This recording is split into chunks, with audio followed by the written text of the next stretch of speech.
Hey guys, Jai Hind. Welcome to Vani Academy's analysis of The Hindu. Today is 18th of Jan, Monday. Let's start. Topics जो हम आज cover करेंगे वो है coat of the day, उसके बाद previous day के जो क्वेश्चंस रहते हैं, उसके बाद इंपॉर्टेंट न्यूज़ और एडिटोरियल्स वो हम देखेंगे, उसके बाद state and country of the day ये टॉपिक हम देखेंगे, उसके बाद प्रीवियस ईयर के जो क्वेश्चंस हैं हम सॉल्व करेंगे। जब भी हम अपनी प्रिपरेशन स्टार्ट करते हैं किसी कम्पिटिटिव एग्ज़ाम के लिए तो न्यूज़पेपर पढ़ना वो एक एसेंशियल पार्ट बन जाता है। तो ये सारे क्वेश्चन जो है लर्नर के माइंड में रहते हैं, how to read, what not to read, why to read.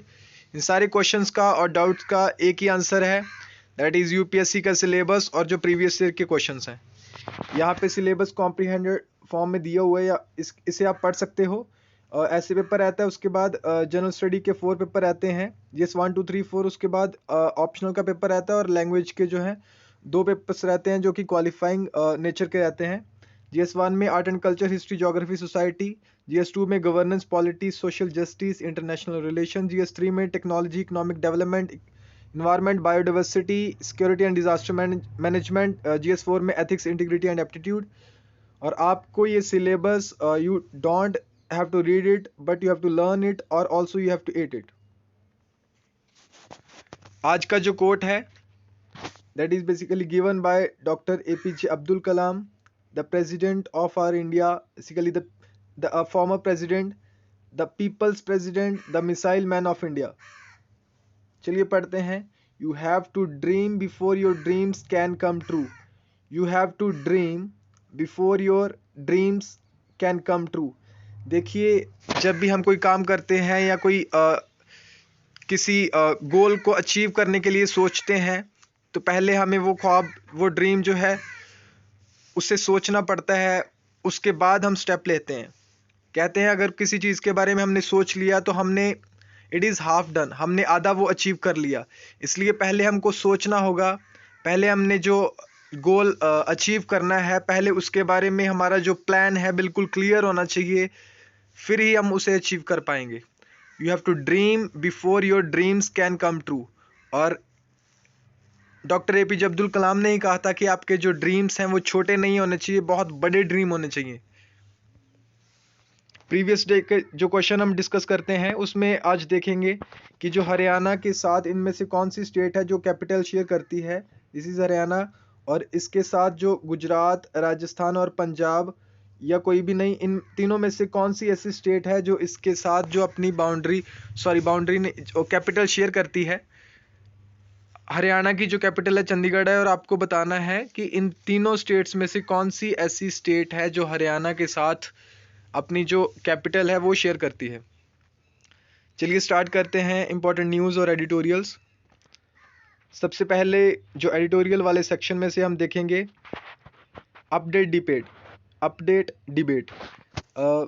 This is basically related with the WhatsApp, जो अभी अपडेट की न्यू पॉलिसी आई है व्हाट्सएप की, और ये आप GS3 सिक्योरिटी के अंदर आप इसके बारे में मेंशन कर सकते हो। डिजिटल सिक्योरिटी के साथ ये रिलेटेड है।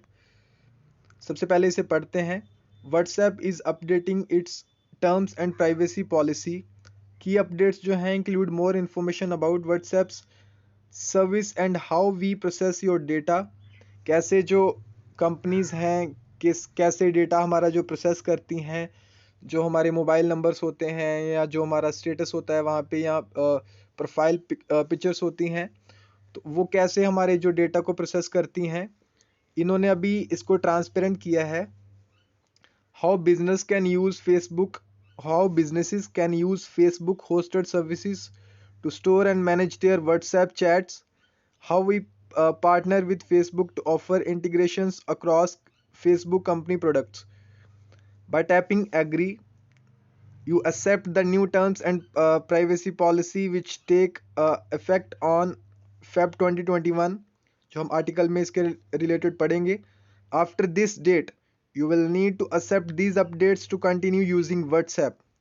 अगर आप एक्सेप्ट करोगे तब ही आप व्हाट्सएप यूज़ कर सकते हो, otherwise you can also visit the help center if you would prefer to delete your account, would like more information।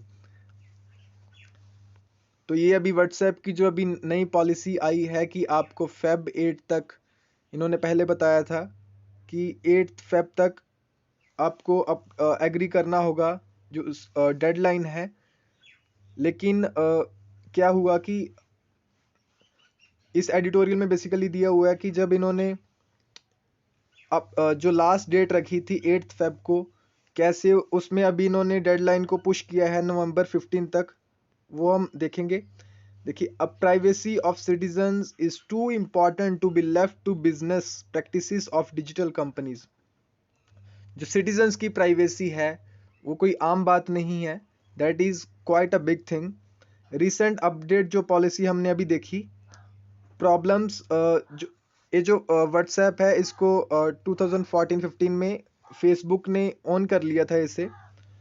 कैसे लोगों ने कहा कि फेसबुक ने जो बहुत ही काफ़ी कॉस्टली ख़रीदा है व्हाट्सएप को, लेकिन तब उस जो फाउंडर थे उनके मार्क ज़करबर्ग थे, उनको पता था कि जो आज के समय में या फ्यूचर के आने वाले समय में जो डेटा है वही ऑयल होगा। तो उन्होंने कैसे वहाँ पे ध्यान से वो स्टेप लिया, और आज जबकि 40 करोड़ के आसपास जो हैं सिर्फ इंडिया के अंदर ही यूज़र्स हैं व्हाट्सएप के। अब ऐसे व्हाट्सएप की जो कंपनी है कैसे वो मनमानी कर रही है, कैसे यूज़र्स को वो अपने तरीके से चलने के लिए बोल रही है, क्योंकि हमारी कंट्री में अभी डेटा प्राइवेसी को लेके इतने स्ट्रिक्ट रूल नहीं बने। तो इसके रिलेटेड अभी जो स्टेप्स चल रहे हैं, तो इसके रिलेटेड हम एडिटोरियल में आगे देखेंगे।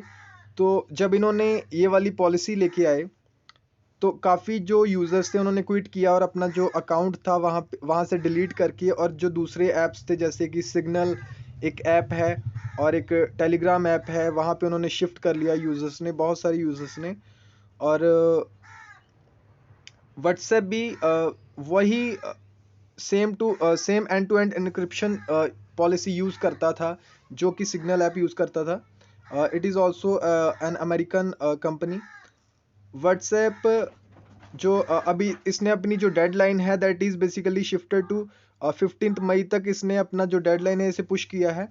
देखिए, यूरोप के अंदर क्या होता है कि वहाँ पे एक जनरल डाटा प्रोटेक्शन रेगुलेशन है यूरोप के अंदर।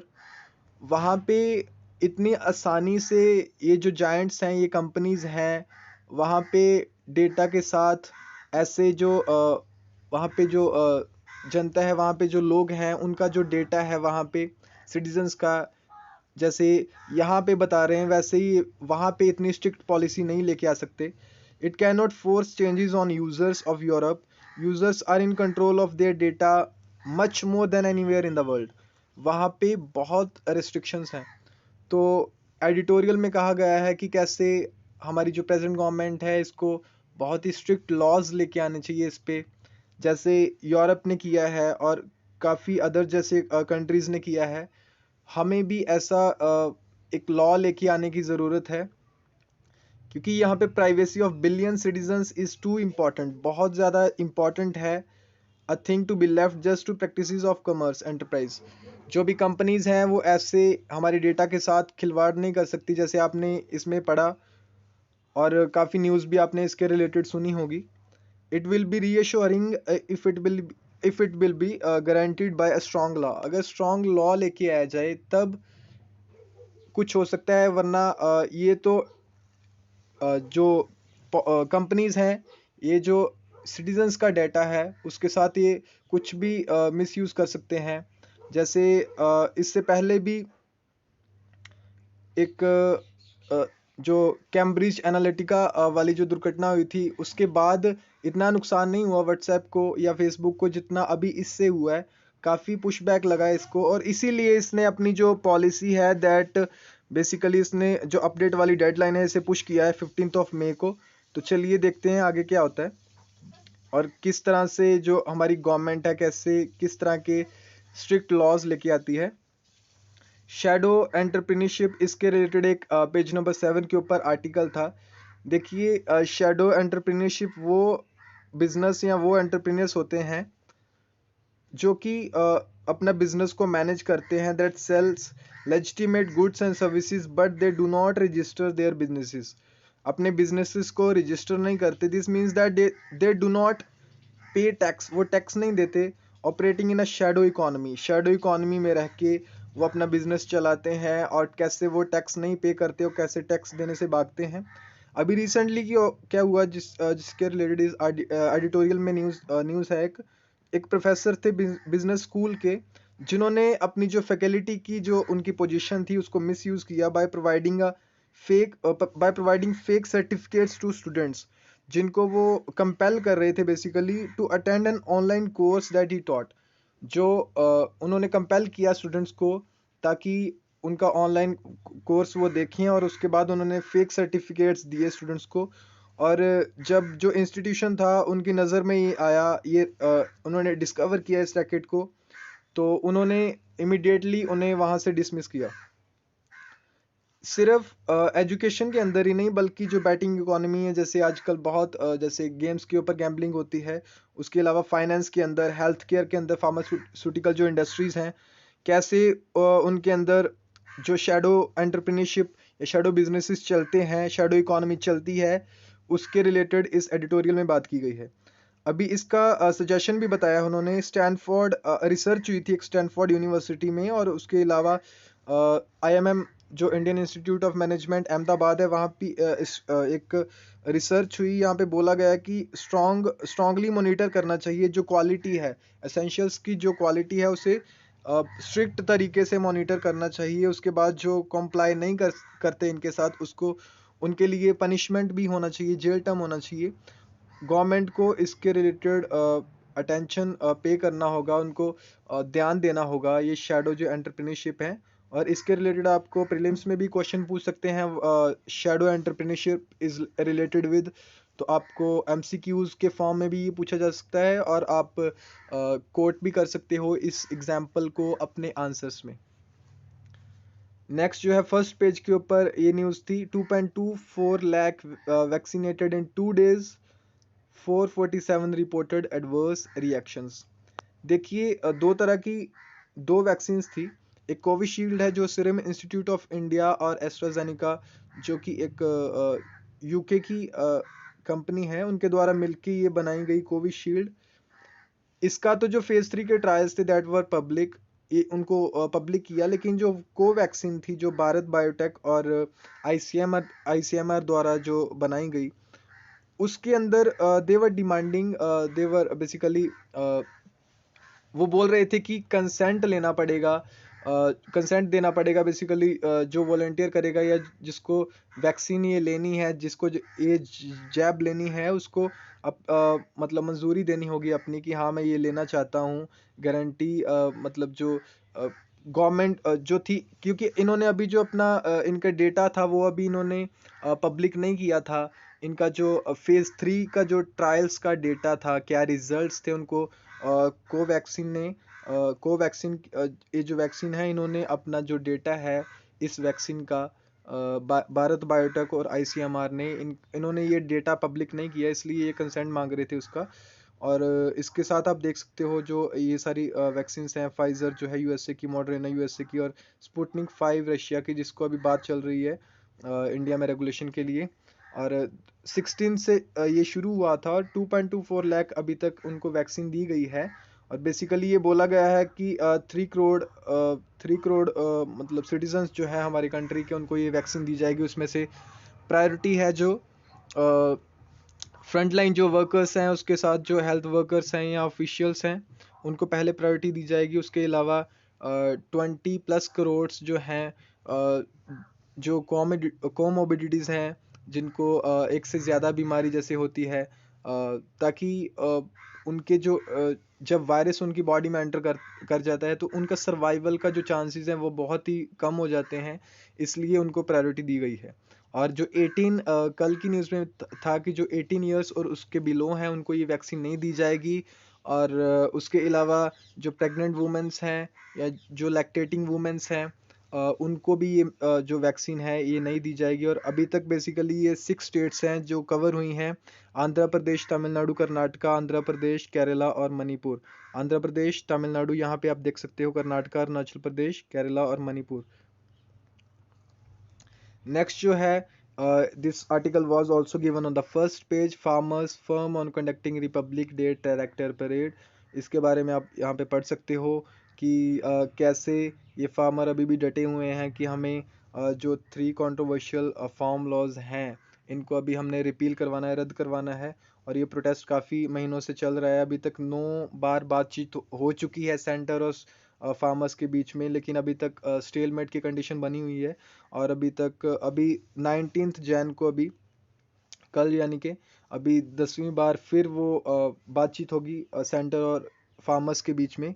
तो अभी एनआईए का भी इसके रिलेटेड एक कल की न्यूज़ में आया था कि NIA examines Khalsa Aid functionary.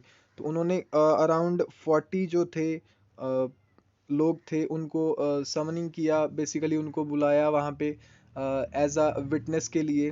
क्योंकि ये जो एक संस्था है six for justice, it is present in foreign country, जो कि प्रो खालिस्तानी जो मूवमेंट्स हैं उसको ये लीड करता है। और खालसा जो एड है, basically this is an NGO. ये बहुत ही एक अच्छी ऑर्गेनाइजेशन है खालसा एड। आपने देखा होगा कि जहाँ बहुत सारी गवर्नमेंट ऑफिशियल्स, गवर्नमेंट अथॉरिटीज़ भी नहीं पहुंच पाती थी, एनडीआरएफ की टीम या मतलब हमारे देश के अलावा जो बाकी कंट्रीज़ में भी होता था। तो ये खालसा एड वाले या ये वाला जो एनजीओ है, ये जो 1999 में जो चला, तो ये बेसिकली ये वहाँ पे पहले पहुँच जाते थे। तो ये एक बहुत ही अच्छी ऑर्गेनाइजेशन थी, लेकिन इसको भी इसके जो एक यहाँ पे जो फंक्शनरी थी उसको भी एनआईए ने बुलाया एज अ विटनेस। तो इनके जो फाउंडर थे उन्होंने बताया कि कैसे जैसे अभी तक हम पे कोई दाग ऐसा नहीं लगा पहले, लेकिन अभी इसकी वजह से हमें ये सिचुएशन देखनी पड़ रही है। हमारा ऐसी कोई भी जो खालिस्तानी या प्रो खालिस्तानी जो संस्था है उसके साथ हमारा कोई रिलेशन नहीं है। तो इसके बारे में भी, इस न्यूज़ के बारे में भी आपको पता होना चाहिए, आप पढ़ सकते हो जो न्यूज़पेपर के अंदर न्यूज़ वाला सेक्शन है वहाँ पे। तो ये मैंने फर्स्ट पेज के अंदर ही फर्स्ट न्यूज़ के साथ ही इसको कोट करके रिलेट करके बता दिया है। उसके बाद जो डायरेक्टर परेड है फार्मर्स, क्या आपको क्या लगता है कि जो रिपब्लिक डे के ऊपर हमारी जो परेड है जिसे कि एक पूरा वर्ल्ड देखता है, क्या उसके साइमल्टेनियसली जो डायरेक्टर परेड्स 50 किलोमीटर जो रोड है, आउटर रिंग रोड है, उसके ऊपर निकालने के लिए जो फार्मर्स बोल रहे हैं और वो डटे हुए हैं, ताकि जो प्लाइट है फार्मर्स का उसको देख सके, बाकी जो लोग हैं वो देख सकें कि कैसे वो मुसीबत में हैं। और इसके रिलेटेड क्या आपको क्या लगता है कि जैसे आज सुप्रीम कोर्ट की हियरिंग है, तो क्या इन्हें इजाज़त मिलनी चाहिए वहाँ पे या नहीं? वैसे तो अभी तक सुप्रीम कोर्ट डिसाइड करेगा, तो चलिए देखते हैं इसका क्या रहेगा। रिपब्लिक डे के 26 को ये साथ साथ डायरेक्टर परेड के निकालने की बोल रहे हैं। और ये इन्होंने, जो इनके लीडर्स हैं उन्होंने बताया है कि वहाँ पे कोई डिस्ट्रप्शंस नहीं होगा, और जो ऑफिशियल सेरेमनी है उसके अंदर कोई रुकावट नहीं होगी। तो चलिए देखते हैं कि सुप्रीम कोर्ट जो आज मैटर हियर करेगा क्या फ़ैसला आता है सुप्रीम कोर्ट का उसके रिलेटेड। GS3 के रिलेटेड, सिक्योरिटी के रिलेटेड एक टॉपिक है। 2 Chinese nationals arrested bye ED enforcement जो डायरेक्टरेट हैं मनी लॉन्ड्रिंग के केस में। और यहाँ पे हवाला नेटवर्क की एग्जांपल दी गई है जो कि आप इकोनॉमी में पढ़ते हो, जिसमें कैश का और मनी का ट्रांजैक्शन नहीं होता। बेसिकली ये बोला जाता है, सपोज कि अभी एक इंसान है, उसका कोई रिलेटिव अभी या कोई उसका जानने वाला दूसरी कंट्री में रहता है, वहाँ पे वो उसको बोल के, और जिस आदमी तक उसने पैसे पहुँचाने हैं उसे बोल के वो रेफरेंस के तौर पे, और आगे वो पैसे अपने दे देगा, और इसी तरह से लेन देन जो है चलता रहता है। और इसको हम बोलते हैं हवाला नेटवर्क, यानी कि जो कैश का खुद वहाँ पे फ्लो नहीं होता। तो यहाँ पे इसी की बात की गई है। और ये 2 चाइनीज़ जो नेशनल्स थे उनको बेसिकली यहाँ पे ईडी के द्वारा अरेस्ट किया गया है। ईडी के बारे में डायरेक्टरेट ऑफ इन्फोर्समेंट इसे बोलते हैं। ये एक लॉ इन्फोर्समेंट एजेंसी है और इकोनॉमिक इंटेलिजेंस एजेंसी है, responsible for enforcing economic laws and fighting economic crime जो हमारे देश के अंदर, इसी के लिए ये बना है। ये पार्ट है डिपार्टमेंट ऑफ रिवेन्यू को। जैसे अभी थोड़े दिनों में जो बजट हमारा आने वाला है, और उसके अलावा जो इकोनॉमिक सर्वे आने वाला है बजट से एक दिन पहले, वो फाइनेंस मिनिस्ट्री का कौन सा डिपार्टमेंट देखता है, आपको कमेंट बॉक्स में उसके बारे में बताना होगा।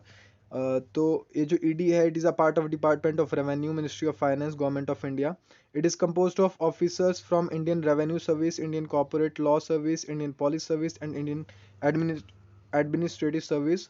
यहाँ ये ऑफिशियल्स इसमें रहते हैं, कंपोजिशन जो है इसकी, as well as promoted officers from its own cadre. ED के जो दूसरे ऑफिसर्स भी हैं उनको भी प्रमोट किया जाता है। तो इसके बारे में आप पढ़ सकते हो, और GS3 में जो आपके सिक्योरिटी के रिलेटेड आर्टिकल है वहाँ पे आप इसको मेंशन कर सकते हो। नेक्स्ट जो न्यूज़ है, हमारे जो ऑनरेबल पीएम हैं उनको अभी GS7 का जो समिट होगा जून के अंदर, 47 समिट होगा ये, 11 जून से लेके और 13 जून तक है, और यूके अभी इस बार इसे होस्ट करेगा। यूके के प्राइम मिनिस्टर हैं बोरिस जॉनसन, और इंग्लैंड में बेसिकली ये होस्ट किया जाएगा यूके के द्वारा। और G7 summit this that is scheduled to be held in June. Apart from India, India के अलावा Australia, South Korea are also invited to participate in the proceedings of the summit as a guest countries. Guest countries की तरह उनको invite किया गया है, क्योंकि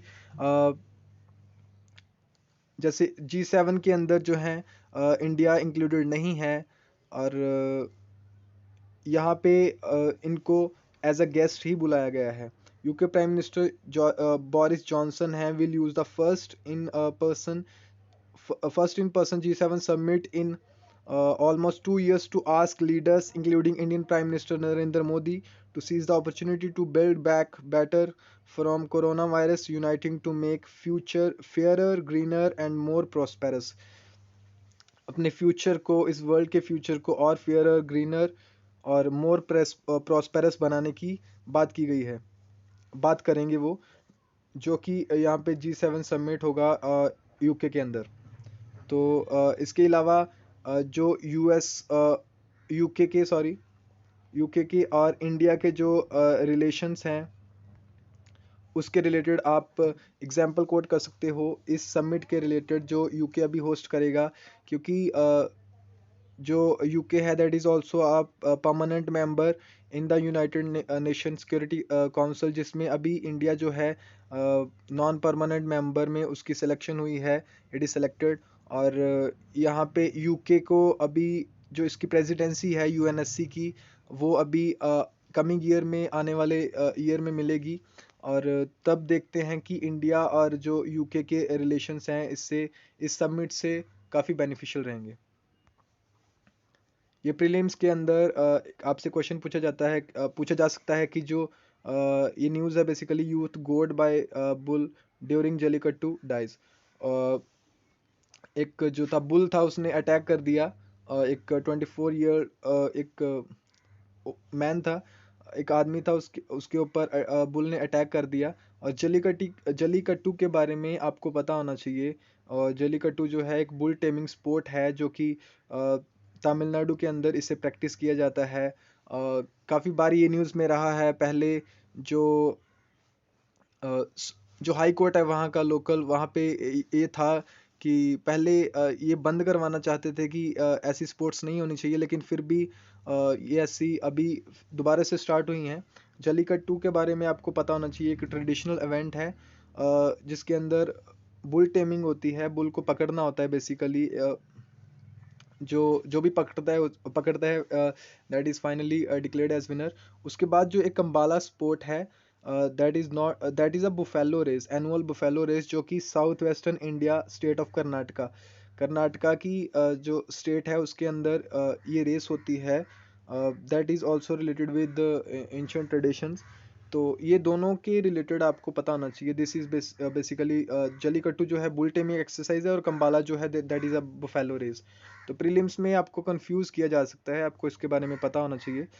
और कार्टून सेक्शन जो है, ये आपसे प्रीलिम्स में क्वेश्चन पूछा जा सकता है कि हमारे फ्रीडम ऑफ एक्सप्रेशन जो है कहाँ पे दिए हुए हैं, आर्टिकल 19। इस बार जो पॉलिटी का जो आपने 2020 का जो प्रीलिम्स का पेपर देखा होगा उसमें आप काफ़ी सारे क्वेश्चंस पूछे गए हैं। जैसे एक जो हमारे राइट्स हैं वो किस तरह से डिस्ट्रीब्यूट किए हुए हैं, जैसे राइट टू इक्वालिटी हैं, कौन कौन से आते हैं उसके अंदर।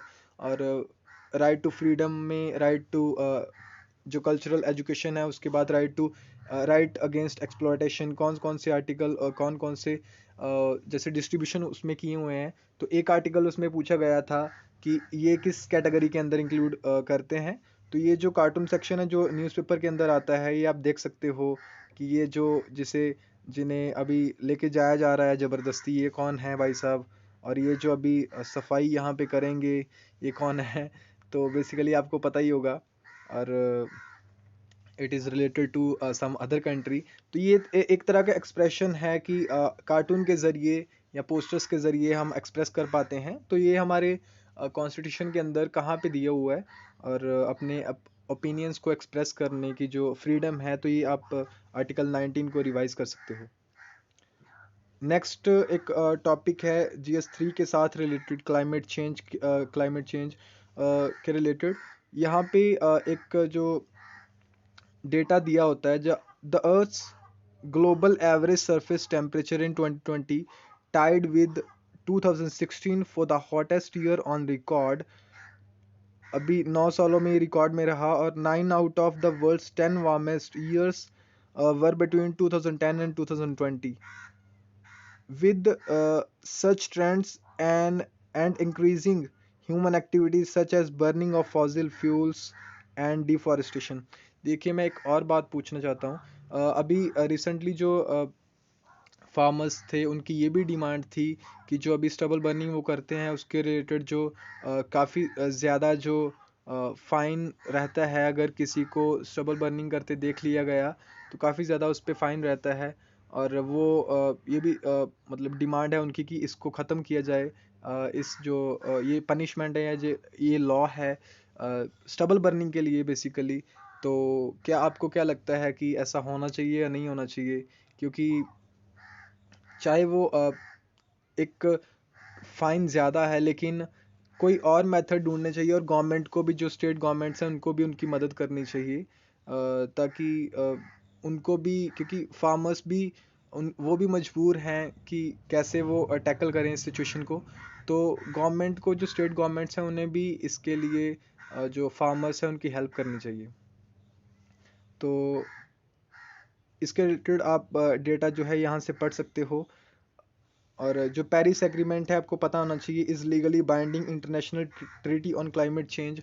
और अभी जो USA के प्रेसिडेंट इलेक्ट हैं, जो अभी 20th को उनका इनॉग्रल होगा, और वो भी इसके रिलेटेड बात चल रही है कि वो भी अभी पेरिस एग्रीमेंट को, जिसने जब डोनाल्ड ट्रंप ने क्विट कर दिया था पेरिस एग्रीमेंट को, और वो चाहते थे क्विट करना, और जो अभी नए प्रेसिडेंट हैं वहाँ USA के, अभी कैसा ग्लोबल इकोनॉमी के अंदर या जो क्लाइमेट चेंज है इसको रिलेटेड अभी क्या स्टेप्स लिए जाएंगे, बाकी जो ग्लोबल लीडर्स हैं उसके रिलेटेड हम देखेंगे।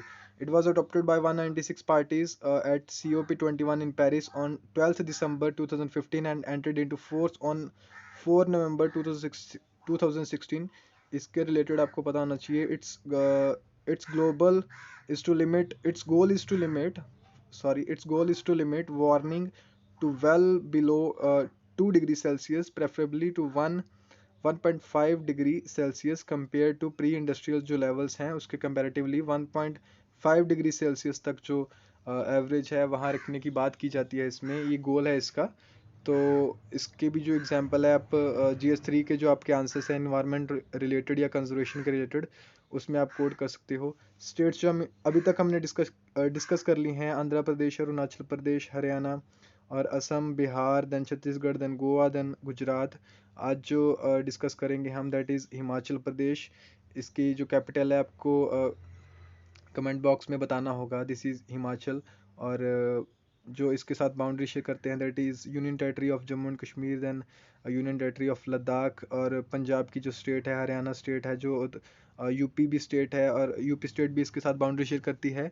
और उत्तराखंड जो है वो भी इसके साथ बाउंड्री शेयर करती है, और तिब्बत के साथ, बेसिकली चाइना के साथ ये अपनी बाउंड्री शेयर करता है। एक ही कंट्री है जिसके साथ ये बाउंड्री शेयर करता है। और यहाँ पे काफ़ी सारे आपको पासिस भी मिलेंगे, जैसे शिपकिला पास है, उसके बाद जो बाउंड्री के ऊपर है, और उसके अलावा जो स्टेट के अंदर है, रोहतांग पास और बड़ा लाचला पास। ये सारे पासिस के बारे में भी आपको पता होगा, पता होना चाहिए। जो हम कंट्री डिस्कस करेंगे दैट इज़ बेसिकली श्रीलंका, जो कि इंडिया के साथ लैंड बाउंड्री तो शेयर नहीं करती, लेकिन it is a neighbour of India, it is quite nearer. तो इसके साथ भी इंडिया के कैसे रिलेशंस हैं इसके बारे में आपको पता होगा, पता होना चाहिए। कंट्रीज अभी तक जो हमने डिस्कस कर लिया that is China, then Myanmar, then Afghanistan, then Pakistan, then Nepal, then India, जो हमारा प्यारी कंट्री है इंडिया, और उसके बाद भूटान और बांग्लादेश। और श्रीलंका के बारे में इसकी कैपिटल, जो मैंने पहले भी क्वेश्चन पूछा, और इसकी भी कैपिटल आपको पता होना चाहिए। और उसके बाद जो प्रीवियस ईयर के हम क्वेश्चन डिस्कस करते हैं, उसमें कल जो हमने क्वेश्चन पूछा था 10 डिग्री चैनल के बारे में, कि कौन से आइलैंड्स को ये सेपरेट करता है। ये ऊपर अंडमान एंड निकोबार, अंडमान आइलैंड है, नीचे निकोबार आइलैंड है, that are basically formed due to ocean convergence plate जो होती हैं, दो ओशनिक प्लेट जब एक दूसरे से टकराती हैं, और जो डेंसर प्लेट है that basically goes down to the lighter plate, और उसके बाद वहाँ पे काफ़ी ज़्यादा हाई प्रेशर होने की वजह से वो डिस्ट्रक्ट होती है। और उसके बाद जब जो लावा जो होता है व्हेन इट कम्स आउटसाइड, तो ये आइलैंड का फॉर्मेशन होता है। इसके बारे में भी आपको पता होना चाहिए, ये आप ज्योग्राफी में पढ़ते हो, फिजिकल ज्योग्राफी में। तो ये जो 10 डिग्री चैनल है basically it divides Andaman and Nicobar island, जो कि इसका आंसर है। और उसके अलावा डंकन पैसेज जो आप देख सकते हो, जो कि साउथ अंडमान जो है और लिटिल अंडमान जो आइलैंड है, इनको सेपरेट करता है। उसके बाद जो बैरन आइलैंड है, इसके बारे में आपको पता होना चाहिए, जो कि इंडिया का ओनली एक्टिव वॉल्केनो है। उसके बाद नारकोंडम आइलैंड भी है यहाँ पे, जो कि अभी वैसे तो एक्सटेंड बताया जाता है, लेकिन डॉर्मेंट ये डॉर्मेंट है, क्योंकि ये भी अभी डिस्प्यूट्स में है कि ये डॉर्मेंट है या अभी एक्सटेंट है। तो इसके बारे में भी आपको पता होना चाहिए। ये सारी चीज़ें हमने डिस्कस की, जैसे बैरन आइलैंड, डंकन पैसेज और 10 डिग्री चैनल तो हमने डिस्कस कर ही लिया, जो कि अंडमान और निकोबार आइलैंड को सेपरेट करता है। और उसके बाद जो नॉर्थ अंडमान है, जो अंडमान है वो divide into 3 parts, North Andaman, then Middle Andaman, then South Andaman, then Little Andaman. और जो निकोबार है ऐसे ही वो Car Nicobar, then Little Nicobar और ग्रेट निकोबार। इसके बारे में भी आपको पता होना चाहिए। और यहाँ के जो माउंटेन पीक्स है वो भी आप एक बार देख सकते हो। और अब जो प्रीवियस ईयर का क्वेश्चन एक 2013 का है, जो कि आपको इसका आंसर जो है कमेंट बॉक्स में देना होगा। Which of the following pairs is correctly matched? Abyssinian plateau जो अरेबिया में है, एटलस माउंटेन जो नॉर्थ वेस्टर्न अफ्रीका में है, गायना हाईलैंड्स जो हैं साउथ वेस्टर्न अफ्रीका में है। उसके बाद ओकावेंगो जो बेसिन है पैटागोनिया में है। इसके बारे में आपको कमेंट बॉक्स में इसका आंसर देना होगा।